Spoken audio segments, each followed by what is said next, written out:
Sister லாஸ்ட்டாக ஒரு sister வந்து ஒரு வீடியோ போட்டிருந்தாங்க. என்னென்னா, எனக்கு இந்த மாதிரி பிரச்சனை, நான் வீட்டை விட்டு வந்து 27 நாள் ஆகுது.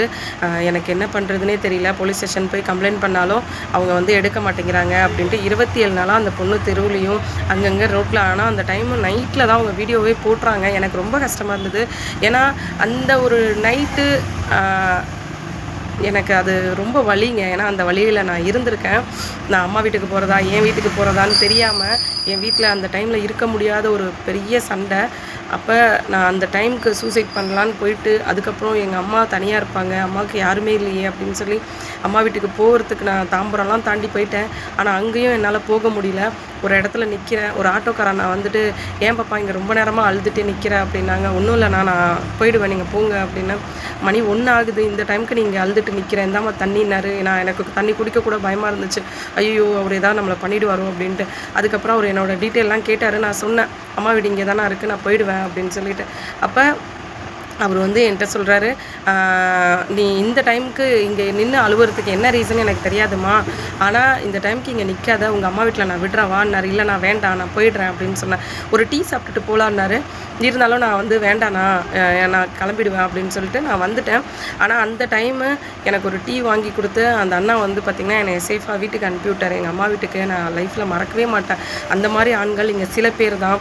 ஆனால் சோஷியல் மீடியாவில் வந்து உங்களோட பிரச்சனைகள்லாம் சொல்லி நீங்கள் கத்தி அந்த கமெண்ட் பாக்ஸில் போய் நீங்கள் பாருங்கள் சிஸ்டர். ஒருத்தன் வந்து உங்களை கேட்டிருக்கான், உன்னை ஒரு நைட்டு நான் செய்யணும் அப்படின்னு சொல்லியிருக்கான். அதெல்லாம் எவ்வளோ பெரிய வழி தெரியுங்களா?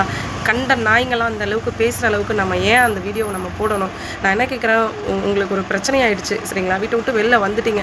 உங்கள் கையில் ஒரு படிப்பு இருக்கா? உங்கள் கையில் ஒரு வேலை இருக்கா? அது கடைசி வரைக்கும் உங்களோட வரும் சரிங்களா? நம்ம கூட யாருமே கடைசி வரைக்கும் வரமாட்டாங்க, சத்தியமாக வரமாட்டாங்க. அதனால் உங்கள் கையில் ஒரு வேலை இருந்துச்சு அப்படின்னா அதில் கூட வர வருமானத்தில் ஒரு ஹாஸ்டல் ரூம் எடுங்க. தனி வீடு கூட எடுக்காதீங்க, அது உங்களுக்கு சேஃப் இல்லை. ஒரு ஹாஸ்டல் ரூம் எடுங்க. அந்த ஹாஸ்டல் ரூமில் கேர்ள்ஸ் மட்டும்தான் இருப்பாங்க. சாப்பாடோடு சேர்த்து உங்களுக்கு ஒரு 5000 ரூபா தான் வரும். அந்த 5000 ரூபா போக உங்கள் மீதி இருக்க அந்த மைண்டை மாற்றுறதுக்கு வேறு வழி இல்லை. நீங்கள் தப்பான ஒரு வழியில் போய் தப்பாக எங்கேயோ மாட்டிக்காமல் இந்த மாதிரி சோசியல் மீடியாவில் வந்து வீடியோ போட்டு உங்களுக்கு பிரச்சனையை சாலாகும்னு நீங்கள் நினைக்கிறீங்க. சத்தியமாக ஆகாது. உங்களை வச்சு என்ன பண்ணணும்னு தான் யோசிப்பாங்களே தவிர உங்களுக்கு சொல்யூஷன் எவனுமே கொடுக்க மாட்டாங்க சரிங்களா? இதில் வந்து அவன் கேட்குறது அந்த வழி எனக்கு தான் சிஸ்டர் தெரியும். அவன் எவ்வளோ அசிங்கமாக பேசுகிறான் அவங்களெல்லாம். அதனால் சகோதரிகள் அத்தனை பேருக்கும் சொல்கிறேன், தனியாக இருக்கும்னு கவலைப்படாதீங்க. நீங்கள் தனியாக இருக்கிறதே நல்லதுன்னு நினச்சிக்கோங்க. சூசைட்லாம் பண்ணாதீங்க. உங்கள் கையில் ஒரு வேலை இருந்துச்சுன்னு வச்சுக்கோங்களேன், அந்த வேலை உங்களை கடைசி வரைக்கும் காப்பாற்றும். அந்த ஹாஸ்டல்லோ இல்லை நீங்கள் அந்த மாதிரி ஒரு சேஃபான இடத்துக்கு போயிட்டு ஒரு 5000 ரூபா சாப்பாடோடு சேர்த்து கூட போகட்டும். அங்கே போயிட்டு உங்கள் மைண்டை கொஞ்சம் ரிலாக்ஸ் ஆகிட்டு நீங்கள் ஒரு 4-5 நாள் நல்லா படுத்து தூங்கிட்டு அதுக்கப்புறம் உங்கள் வேலையை போய் பாருங்கள். அதுக்கப்புறம் இதிலேருந்து வெளியில் வர்றதுக்கு என்ன பண்ணலாம்? நமக்கு வந்து இந்த பிரச்சனைலேருந்து வெளில வரணும் அப்படின்னா நம்ம அமைதியாக இருக்கணும். எதை பற்றியும் யோசிக்கக்கூடாது. வீடு, காரு, பங்களா, நகை, அம்மா போட்ட நகை எதுவுமே நம்ம கையில் இருக்காது. ஆனால் நமக்கு எது இருக்கும் சொல்லுங்கள்? படிப்பு. அப்பா அம்மா கொடுத்த படிப்பு இருக்கும், படிச்சிருங்க. உங்களால் படிப்பு இல்லை எனக்கு அப்படின்னா ஒரு தொழிலை ஒன்று கற்றுக்கோங்க. அது உங்களை கடைசி வரைக்கும் காப்பாற்றும் சரிங்களா? அதனால் தயவு செஞ்சு தப்பான முடிவை எடுத்து சோசியல் மீடியாவில் உங்களோட ஃபேமிலி விஷயத்த சொல்லி ஆறுதல் தேடுறேன்னு சொல்லி பிரச்சனைகளை மாட்டாமல் இருங்க சகோதரிகளே. உங்களுக்காக நான் கெஞ்சி கேட்டுக்கிறேன் சரிங்களா?